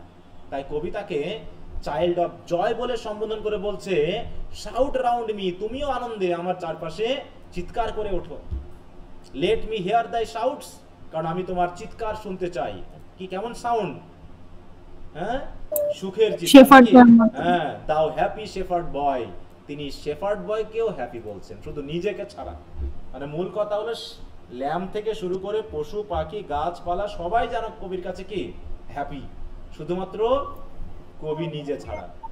তাই কবি চাইল্ডকেও বলতেছে, তুমিও আনন্দে নেচে ওঠো, গেয়ে ওঠো, চিৎকার করে ওঠো। হ্যাঁ, আমার চারিপাশে আমি তোমার চিৎকার শুনতে চাই, আমি তোমার হ্যাপি সাউন্ড শুনতে চাই, কারণ তোমার মাধ্যমেই আমি আমার সে হারিয়ে যাওয়া দুঃখগুলোকে, এই সরি সুখগুলোকে একটু মনে করতে চাই। ঠিক আছে? কি বুঝতে পেরেছো সবাই? স্যার, এই শেফার্ড লাইন কি একটা বোঝানো হয়েছে যে শেফার্ড বয়ের মতো কবির চারপাশে আনন্দ করতে বলা হচ্ছে? আবার বলো, বুঝি নাই তোমার কথাটা। মানে শেফার্ড বয়ের মতো কবির চারপাশে আনন্দ করতে বলছেন কবি, এরকম? মানে শেফার্ড বয়ের মতো না, শেফার্ড বয়কে অ্যাড্রেস করা হয়েছে এখানে। ও, বললাম না, এই যে ছেড়ে তো বললাম নাকি? আমার কথা দিয়ে কি বোঝা যায়নি? সমস্যা হয়েছে বুঝতে? জি স্যার, বুঝছি এখন। দাও বলে তো সম্বোধন করা আছে, তুমি চাইল্ড অফ জয়, তাহলে এটা কি কবি নিজে না আরেকজন বাচ্চা আছে এখানে? আরেকজন আছে। হ্যাঁ আছে, সেও হয়তো ভেড়া টেড়া চড়াচ্ছে, তাই তো? আমরা তো ট্যাবর সাউন্ডের কথা বুঝলাম না, যে কবি নিশ্চয়ই যেখানে আছে সেখানে নিশ্চয়ই কোনো শেফার্ড বয় আছে যারা ভেড়া টেড়া চড়াচ্ছে। এরকমটা মনে হচ্ছে না কথা বা আলোচনা শুনে? বলো। জি স্যার। কবি কোথায় আছেন এখন? কবি কি ঘরে আছে না মাঠে আছে? কোনটা মনে হচ্ছে কবিতা পড়ে? মাঠে।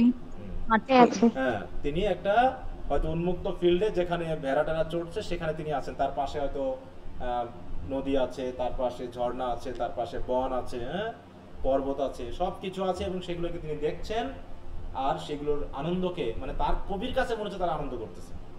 তারা আনন্দিত কি আনন্দিত না সেটা কথা না, কথা হচ্ছে কবির কাছে মনে হচ্ছে তারা সবাই হ্যাপি। ঠিক আছে? তো তা আসলে প্রকৃতি, পশু পাখি এরা তো দুঃখ বুঝে না। দুঃখ ব্যাপারটা কার সাথে রিলেটেড বলো তো? দুঃখটা মনে শুধু মানুষের সাথে রিলেটেড না এটা। হ্যাঁ, পশু পাখিও কিছুটা দুঃখ করে তার মেটদেরকে হারিয়ে, কিন্তু সেটা মানুষের মতো না। হ্যাঁ, মানুষ এটাকে মানে অন্তর দিয়ে ফিল করে, তো এই জন্য কবি তার দৃষ্টিভঙ্গি দিয়ে নিজের দুঃখ কষ্টগুলোকে অন্যের আনন্দের মাধ্যম দিয়ে কম্পারেটিভলি বোঝানোর চেষ্টা করছেন যে তিনি কতখানি নিজেকে প্রকৃতি থেকে দূরে রেখেছেন। এইটা দেখো এখানে শেষে বলছে, দেখো, amid this universal happiness I called out to the child of joy, the young shepherd boy, urging him to keep shouting and sharing his happiness with me. হ্যাঁ, মানে আমি তোমার শাউট শুনতে পাই, মানে কি তোমার আনন্দ আমি আমার সাথে, মানে আমি চাই তুমি তোমার আনন্দকে আমার সাথে একটু শেয়ার করো, আমিও তোমার সাথে আনন্দ করতে চাই। ঠিক আছে? তুমি আমার চারিপাশে আনন্দ করো, আমার চারিপাশে চিৎকার করো। এবং কিসের চিৎকার? কান্নার চিৎকার এখানে বলো, দুঃখের চিৎকার? আনন্দের নাকি? আনন্দের শাউট তিনি শুনতে চাচ্ছেন। কি বুঝতে পেরেছ? জি স্যার। আচ্ছা, এরপর কি হচ্ছে?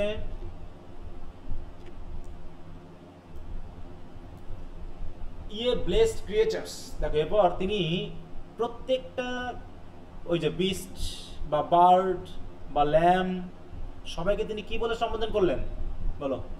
ব্লেসড। ব্লেসড। ব্লেসড মানে কি? ধন্য। তাই তো? ব্লেসড মানে আমরা যেটা বাংলা বলতে পারি কি ধন্য বা আশীর্বাদ প্রাপ্ত নাকি?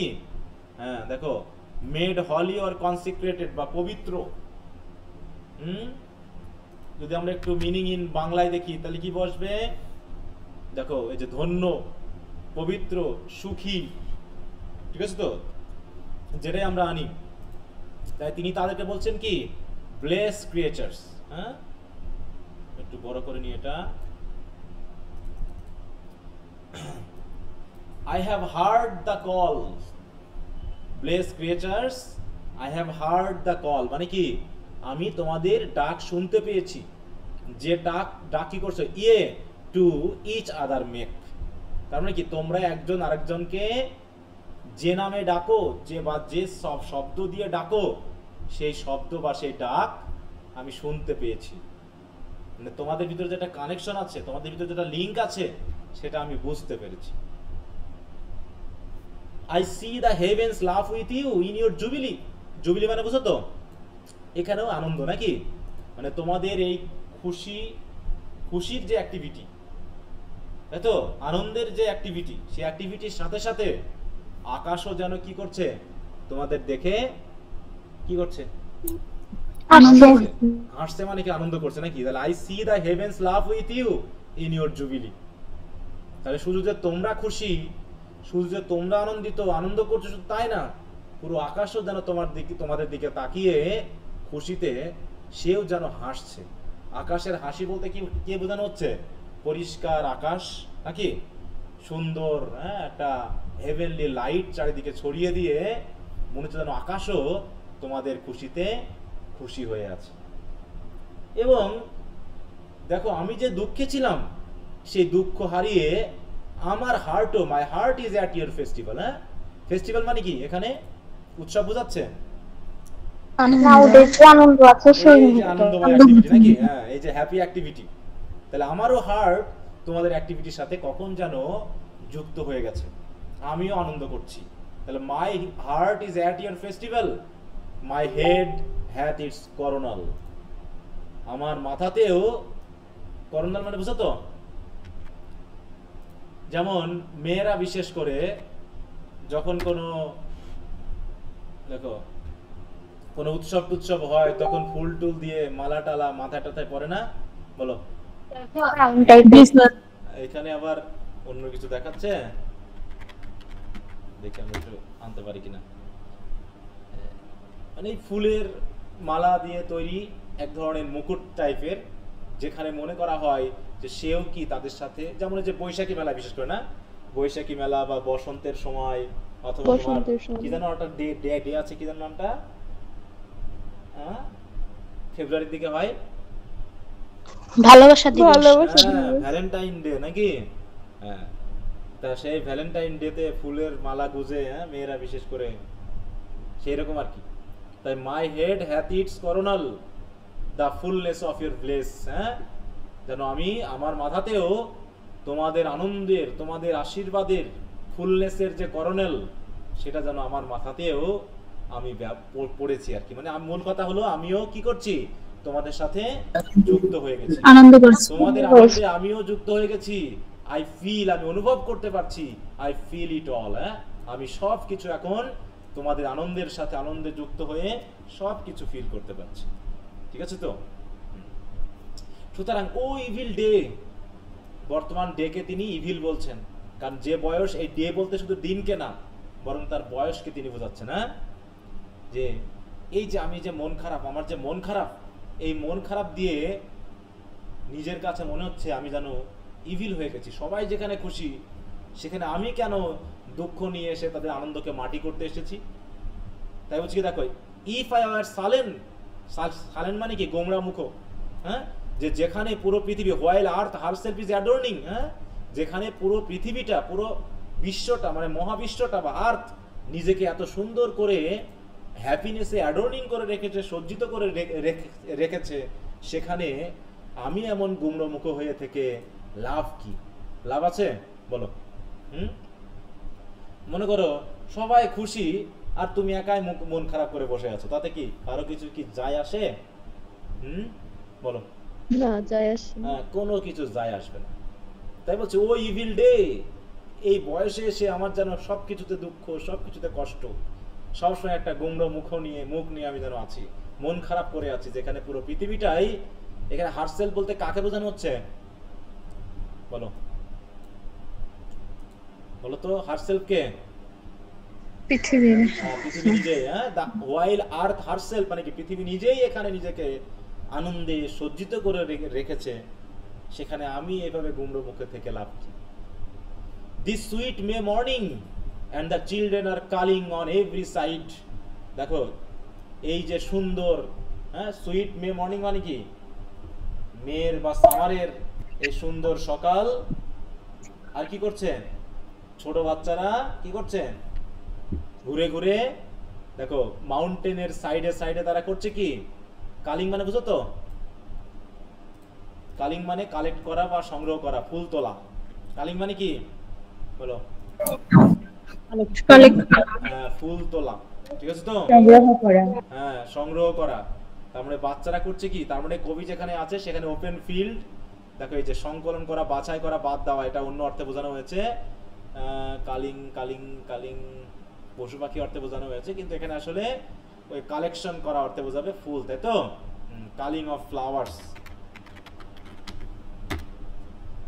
এই যে ফুল তোলা, হ্যাঁ, ওইটাকে ছোট করে মেইনলি কবি বুঝিয়েছেন যে ছোট বাচ্চারা, চিলড্রেনেরা পাহাড়ের সাইডে সাইডে তারা কি করছে ফুল সংগ্রহ করে বেড়াচ্ছে। হ্যাঁ, আর আর কি করছে দেখো, এবং তারা in thousands valleys fur and wide, কতগুলো বাচ্চা, হাজারে হাজারে নাকি হাজারে হাজারে শিশু কি করছে ভ্যালিতে, ফার অ্যান্ড ওয়াইড মানে কি মানে দূরের দূরের, হ্যাঁ, প্রশস্ত, হ্যাঁ, যতদূর চোখ যাচ্ছে শুধু ভ্যালি আর ভ্যালি, এরকম ভ্যালিগুলোতে কি করছে বাচ্চারা ফুল তুলছে।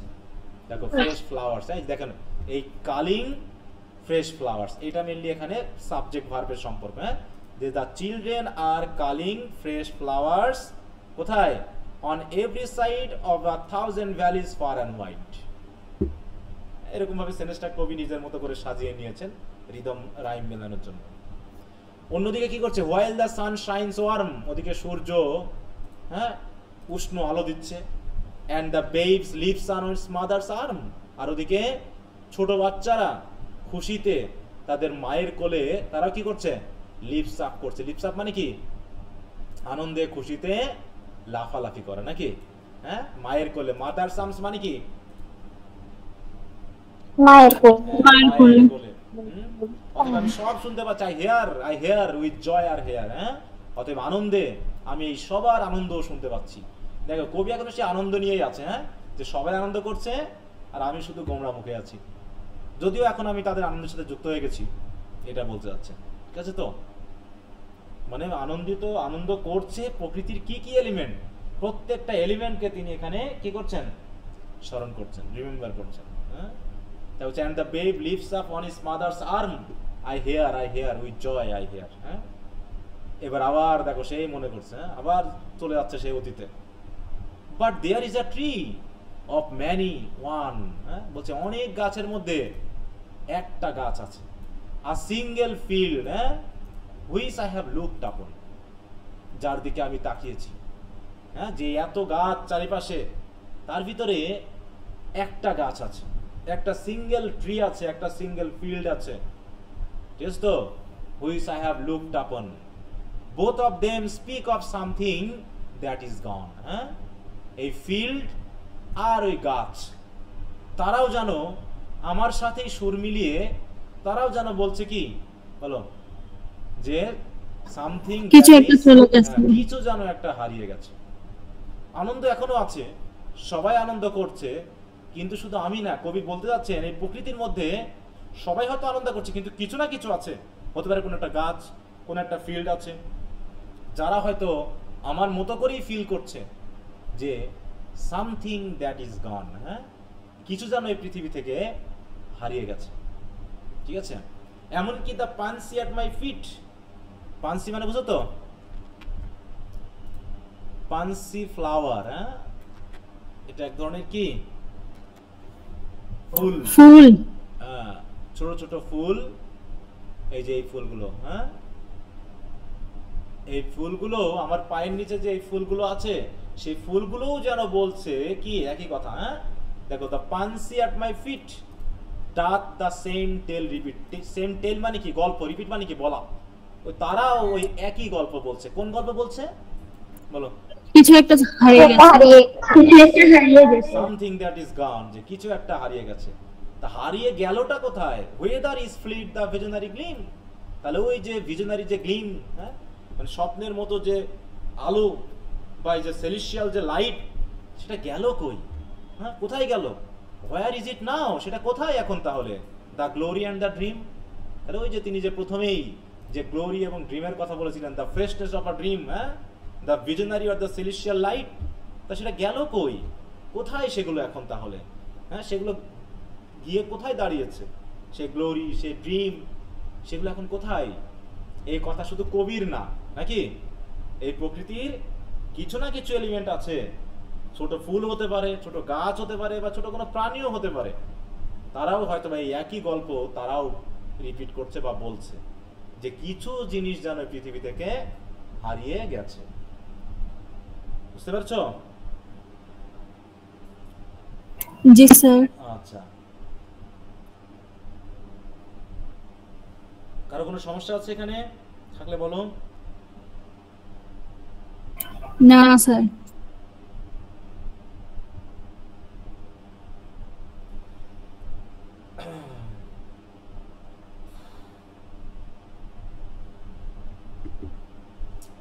ওকে, তারপরে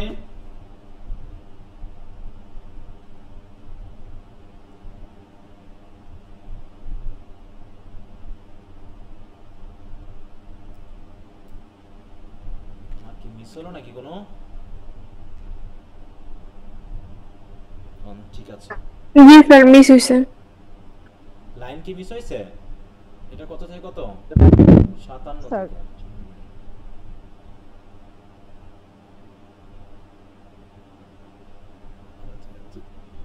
মিলছে তোমাদের বইয়ের সাথে? এখান থেকে স্যার। জি স্যার, এবার মিলছে। মিলছে কিনা? হ্যাঁ, এখান থেকে। আচ্ছা, তাই বলছে দেখো, our birth is birth a sleep and a forgetting. এবং এবার তিনি এখন প্রকৃতির কথা থেকে আবার আমাদের জীবন, আমাদের আত্মা, আমাদের জন্ম, আমাদের মৃত্যুর সাথে চলে আসলেন।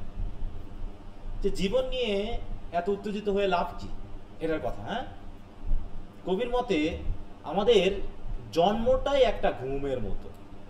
বুঝতে পেরেছো? Our birth is birth a sleep, মানে আমরা এখন কথা বলছি, মানে আমরা এক ধরনের ঘুমের ভিতরে আছি, মানে আমরা স্বপ্নে আছি আর কি। হ্যাঁ, আমরা এখন অরিজিনালি এক ধরনের স্বপ্নের ভিতরে আছি। আর মরে যাওয়া মানে ঘুম ভেঙে যাওয়া, তখন আমরা আবার নতুন করে জেগে উঠি। তাই বলছে, হ্যাঁ, যে hour birth is birth a slip a forgetting. আমরা জন্মের মাধ্যমে কি করি? সবকিছু কেমন জানি ভুলে যাই। কি ভুলে যাই বলো তো? এখানে কবি কি ভুলে যাওয়ার কথা বলছেন? যে আমরা কোথায় ছিলাম। মেমোরি। হ্যাঁ, ফরগেটিং মানে কি? ভুলে যাওয়া, বিস্মৃত হয়ে যাওয়া। তাহলে আমাদের জন্মটা একটা ঘুমের মতো, বা ভুলে যাওয়ার, স্মৃতি বিস্মৃতির মতো। হ্যাঁ, যে আমরা জন্মে গেছি মানে আমরা জন্মানোর আগে আমাদের মাথায় যা ছিল, আমরা যেখানে ছিলাম, সেগুলো সব আমরা ভুলে গেছি। এবং the soul that rises with us, এবং যে সোল আমাদের সাথে রাইজ করে, মানে কি? আমাদের বডির সাথে যে সোলটা সৃষ্টি হয়, বা আমাদের সোল আমাদের বডির সাথে যে জেগে ওঠে, মানে সেটা আসলে আমাদের life stars, our life stars.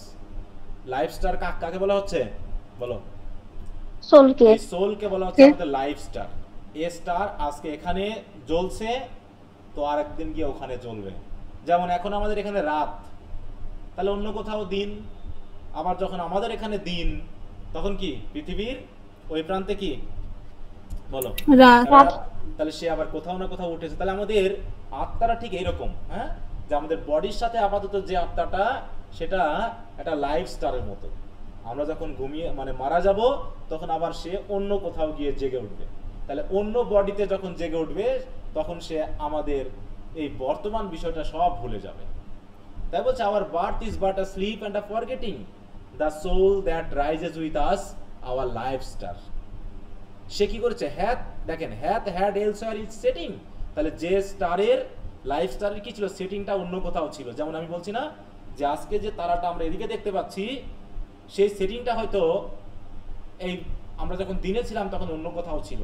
এখন আমরা পুনরায় দেখতে, তাহলে আমাদের সোলটাও ঠিক ওই রকম, হ্যাঁ, অ্যান্ড কামড ফ্রম অ্যাফার, এবং সে যেন অনেক দূর থেকে আমাদের বডিতে এসেছে, ঠিক আছে, তো আমাদের বডির মাধ্যমে সে জেগে উঠেছে।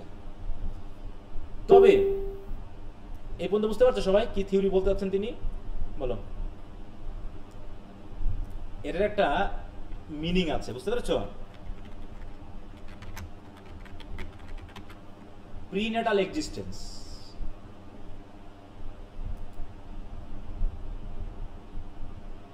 স্যার এটা কি পুনর্জন্মের যে থিওরিটা সেটা? দেখো, হ্যাঁ, prenatal existence can refer to the existence of a soul before birth. হ্যাঁ, তাহলে আমাদের জন্মের আগে এই সোলটার অন্য কোথাও এক্সিস্টেন্স ছিল, কিন্তু আমাদের বডির মাধ্যমে সে আবার জেগে উঠেছে। এই থিওরিটা কিন্তু তোমাদের এই কবিতার সাথে যাবে, ঠিক আছে তো? Prenatal existence of human soul, এটা the first concept sometime called pre-existence is a belief that a person's soul existed before conception, মানে আমাদের বডিতে নতুন করে জন্মগ্রহণ করার আগে সে অন্য কোথাও এক্সিস্ট করতো, and enters the body at some point during pregnancy or birth.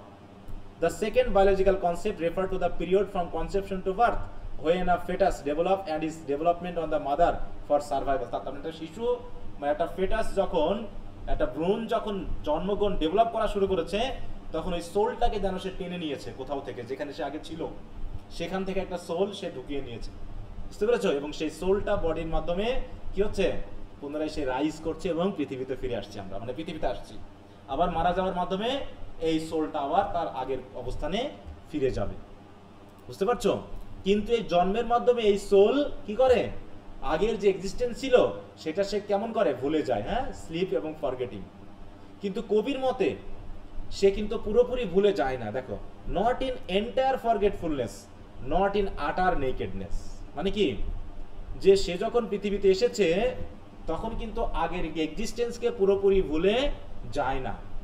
হয়তো বেশি সবকিছু একদম মনে রাখতে পারে না, কিন্তু কিছু না কিছু যেন তার সাথে থাকে। কেমন ভাবে থাকে? যেমন করে তুমি যদি কোনো কিছু পোড়াও, তাই তো, তার কি পড়ে থাকে বলো তো? পুড়িয়ে ফেললে ছাই পড়ে থাকে, হ্যাঁ, তো ওইরকম তাই কিছু একটা যেন শ্যাডোই একটা রিকালেকশন যেন থেকেই যায় কবির মতে, হ্যাঁ। তাই not in entire forgetfulness, not in utter nakedness, but trailing cloud of glory do you come, হ্যাঁ, ফ্রম গড। অনেকটা ক্লাউডের ট্রেইলিং এর মতো। ক্রাউডের ট্রেইলিং বুঝো? ট্রেইলিং ক্লাউড মানে, মনে করো অনেক সময় আমরা দেখি না, বিমান টিমান যদি কোনো মেঘের ভিতর দিয়ে চলে যায় তখন এক ধরনের ইয়া থাকে না, লাইন হয়ে থাকে না, যে বিমান বা কিছু একটা গেছে, এরকম মনে হয় না? রকেটের, হ্যাঁ, এই যে দেখো, এই যে এটা এটা এটা কিসের চিহ্ন বলো? এই যে দেখতে পাচ্ছ, এই যে চিকন করে মেঘের একটা ইয়া চলে গেছে, এগুলো কিসের চিহ্ন?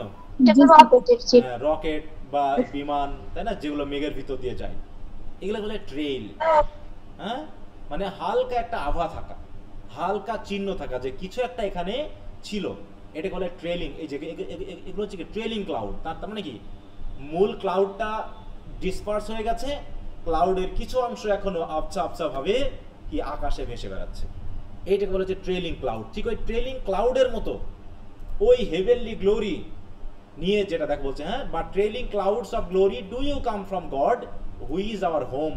আমরা কোথা থেকে আসি বলো তো? আমাদের এই সোল কোথা থেকে আসে? হেভেন, হেভেন থেকে বা গডের কাছ থেকে, যে গডই হচ্ছে আমাদের কি বলো, আমাদের হোম, ঠিক আছে তো? তাহলে সেই গডের কাছ থেকে আমরা এসেছি, আমাদের সোলটা ওই ফেটাসের মাধ্যমে আমাদেরকে মানুষ রূপে একটা বডি দিয়ে আমাদেরকে পৃথিবীতে পাঠিয়েছে। কিন্তু আমরা যখন আসি তখন হয়তো অনেক কিছুই মনে থাকে না, কিন্তু কিছু না কিছু তো একটা ট্রেইলিং থাকেই, আভাসটা একটা থাকেই, কারণ সেই আভাস আমাদের মনে করিয়ে দেয় যে আমরা গডের কাছ থেকে এসেছি, যে গডই হচ্ছে আমাদের original home. Heaven lies about us in our infancy. আর যেহেতু আমরা ছোটবেলাতেই স্বর্গ থেকে রিসেন্টলি আসি, তাই যেন হেভেন আমাদের চারপাশে অবস্থান করে। বুঝতে পেরেছো? হেভেন আমাদের কি করে? হেভেন আমাদের চারিপাশে অবস্থান করে। ঠিক হয়েছে বললাম, যে কারণ আমরা রিসেন্টলি এসেছি। এরপর কি হয়, পৃথিবীতে থাকতে থাকতে shades of the prison house, মানে পৃথিবীর এই পরিবেশকে বলা হচ্ছে shades of the prison house. তাহলে যে হেভেন আমাদের চারপাশে ছিল, সেই হেভেনটাকে আস্তে আস্তে কি করে নষ্ট করে দেয় এই পৃথিবীর এই শেড। তাহলে shade of the prison house begin to close upon the growing boy. হ্যাঁ, তাই বয়টা যত বেশি সে বড় হতে থাকে ধীরে ধীরে, তখনই কি পৃথিবীটাই যেন একটা প্রিজন হাউস হিসাবে তাকে চারিদিক থেকে আটকে ফেলে। বাট হি বিহোল্ডস দ্য লাইট, কিন্তু সে আপাতত সেই গ্লোরি বা সেই লাইটটা, সেলেস্টিয়াল লাইটটা সে দেখতে পায়। অ্যান্ড হোয়েন্স ইট ফ্লোজ, এবং এটা কোথা থেকে এসেছিল, হি সিজ ইট ইন হিজ জয়। কারণ এই শিশু আনন্দ করছে মানে সে যেন সেই হেভেনলি লাইটটা দেখতে পাচ্ছে, সেটা আমরা দেখতে পাচ্ছি না, কিন্তু সেই বয়টা বা সেই চাইল্ডটা হয়তোবা দেখতে পাচ্ছে। কারণ সে যেখান থেকে এসেছিল সেই সম্পর্কে এখনো স্মৃতি পুরোটা বিস্তৃত হয়ে যায়নি, এই জন্য সে আনন্দ করে। And the youth who daily farther from the east must travel, আর ওই ইউথ, ওই যে বয়, আস্তে আস্তে যত বেশি সে ইস্ট থেকে ওয়েস্টের দিকে যায়। ইস্ট মানে কি, এখানে ইস্ট মানে হচ্ছে চাইল্ডহুড বা ইনফ্যান্সি, ঠিক বোঝা গেছে তো? ওখান থেকে সে যত বেশি ট্রাভেল করে, মানে কি সে যত বেশি বড় হয়ে ওঠে, যত বেশি সে কি হয় অ্যাডাল্টহুডের দিকে পা দেয়, তত বেশি সে কি হয়ে ওঠে, সি হয়ে যায়। দেখো, স্টিল ইজ নেচারস প্রিস্ট, তখন সে নেচারের প্রিস্ট হয়ে যায়। বুঝতে পারছো? আগে ছিল গডের প্রিস্ট, এখন কার প্রিস্ট হয়ে যায় বলো? নেচার, মানে নেচারের প্রেমে পড়ে যায়, সে প্রকৃতির প্রেমে পড়ে যায়। হ্যাঁ, and by the vision splendid is on his way attended, এবং ওই যে প্রকৃতি যখন দেখে, তখন ওই যে ভিজন, যেটা তার সেই পূর্বের বা ইনফ্যান্সির যে হেভেনলি লাইট, সেটাকে সে কি করে এই নেচারের মধ্যে দেখতে পায়। অ্যাটেন্ডেড মানে কি, অবস্থান করা দেখতে পায়। হ্যাঁ, তা বলছে বাই দ্য ভিজন স্প্লেন্ডিড, যে ভিজনটা হচ্ছে চমৎকার, স্প্লেন্ডিড, সেলিশিয়াল, সেটা যেন সে যেখানে যায় সে যেন ওইগুলোকে সাথে করে নিয়ে যায়। মানে যেদিকেই চোখ ফেলে, যেদিকেই তাকায়, ওই হেভেনলি লাইট যেটা এখনো তার সাথে আছে, সেটা প্রকৃতির উপরে পড়ার কারণে ওই প্রাকৃতিক বিষয়গুলো মনে হয় কি অ্যাপারেলড ইন সেলেস্টিয়াল লাইট। বুঝতে পারছো? এবং অ্যাট লেন্থ, অবশেষে, the man perceives it die away. তারপরে ওই ইউথ যখন ধীরে ধীরে বড় হতে হতে যখন সে ম্যান হয়ে যায়, তখন সে অবশেষে বুঝতে পারে যে সেলেস্টিয়াল লাইট বা ভিজনটা এতদিনে সে নেচারের ভিতরে দেখছিল, সেটা আস্তে আস্তে কি হয়ে যায়, ডাই হবে, ফেড হয়ে যায়। হ্যাঁ, ডাই হয়ে যায় and fade into the light of common day. এবং সেই সেলেস্টিয়াল লাইটটা, সেই হেভেনলি লাইটটা এই সূর্যের কমন লাইটের মধ্যে ফেড হয়ে যায়, আর সে দেখতে পায় না। তার মানে কি, তাহলে কবি ওই যে প্রথম দিকে যে সেলেস্টিয়াল লাইটের কথা বলছিলেন, এটা আসলে এর মাধ্যম দিয়ে তিনি প্রমাণ করতে চাচ্ছেন ওটা হচ্ছে একটা হেভেনলি লাইট, যেটা আমি যখন ছোট ছিলাম তখন আমার সাথে ছিল, কিন্তু এখন যেহেতু আমি বড় হয়ে গেছি, আমি একজন অ্যাডাল্ট ম্যান হয়ে গেছি, ওই সেই সেন্সটা, ওই সেই ভিজনটা, সেটা আস্তে আস্তে কি হয়ে গেছে, শেষ হয়ে গেছে। এই জন্য আগের যে ছোটবেলায় আমি যে বিষয়গুলো আঁচ করতাম বা দেখতাম, সেটা এখন আর দেখতে পাই না। কি বুঝতে পারছো?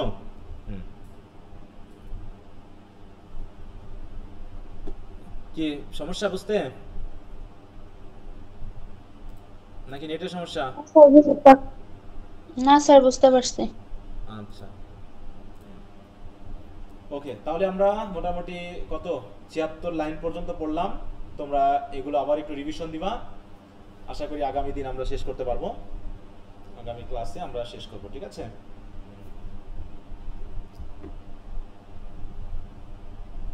তো এমনি কারো কোনো সমস্যা থাকলে বলো। স্যার, হ্যাঁ বলো। স্যার এখানে প্রথম দিকে স্লিপ দ্বারা কি ওই মৃত্যু বুঝাইছে, আর শেষের দিকে স্লিপ দ্বারা কি জন্ম বুঝাইছে? হ্যাঁ, এখানে স্লিপ বলতে তিনি জন্ম বোঝাচ্ছেন, ঠিক আছে তো? স্যার প্রথম দিকে স্লিপ দ্বারা ওই মৃত্যু বুঝাইছিল মনে হয়। হ্যাঁ, ওই যে বললাম যে কথার সাথে যেগুলো যেভাবে আসে, যেভাবে যার সাথে লিংক হয়, ঠিক আছে তো? আচ্ছা স্যার।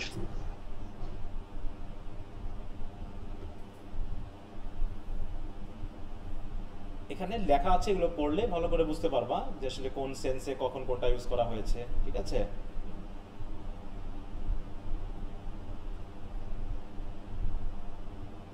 এই দেখো স্লিপ, তাই না? ফিল্ডস অফ স্লিপ, যেটা পূর্বকে বোঝানো হচ্ছে, তাই না? মেটাফরিক্যালি সেটা আসলে ওই যে মৃত্যুর আগে যেটা থাকে। আর এখানে স্লিপ মানে আমরা কি আসলে আমরা এখন বর্তমানে কিসের ভিতরে আছি?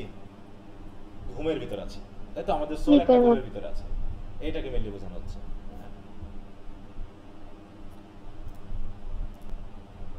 ওকে, তো ঠিক আছে, তাহলে সবাই ভালো থাকো, আর যেগুলো পড়ানো হয়ে যাচ্ছে এগুলো একটু পড়ে নিবা, ঠিক আছে? ঠিক আছে স্যার, আসসালামু আলাইকুম। ওকে।